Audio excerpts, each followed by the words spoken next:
well. What was your mental model of a startup founder? Where did it come from? Was it Bill Gates, or Steve Jobs? Did it come from reading books, or Peter Thiel, or Sean Parker? I mean, where did it come from? One of the things that was kind of interesting was there's this culture in Silicon Valley that kind of makes startups seem glamorous. And I never really believed that, right? I never had a goal of starting a startup.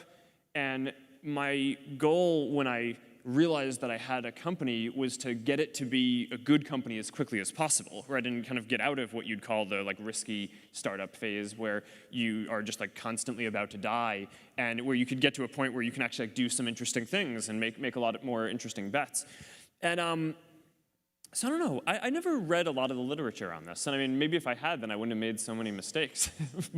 So I don't know if learning from me is the right way to go on this. But I mean, but it did, I think— Your model must have come from somewhere, though, even if it was unintentional, right? Like, were you influenced by Peter Thiel or Sean? Well, yes, Parker, I was influenced by all met? these people once I met them. I hadn't really heard of Peter Thiel before I'm Sean talking about introduced me. yeah, right. Yeah, but I mean, he was massively influential on my thinking, right? I mean, like a lot of the early lessons that I took on how to think about strategy came from Peter and Sean. And I did pay a lot of attention when I was growing up to Microsoft. I grew up, using, Windows 3.1 and then Windows 95, and I just thought that those were the most unbelievable things. And in a sense, they are. Yeah, they really were awesome, right?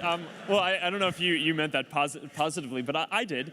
And I thought, building this ecosystem was really neat, and that kind of inspired me, right? In the way that they built a platform, I kind of thought, okay, well, maybe one day, the tools that I'm building can be part of a broader ecosystem as well. And I think that had kind of gotten lost from the Valley by the time that I got around to setting up Facebook as a company. I mean, Google and Apple, to that point, hadn't really created platforms. They then went on to create much better platforms than anything that was created on desktop with their mobile operating systems. But that was pretty influential for me. So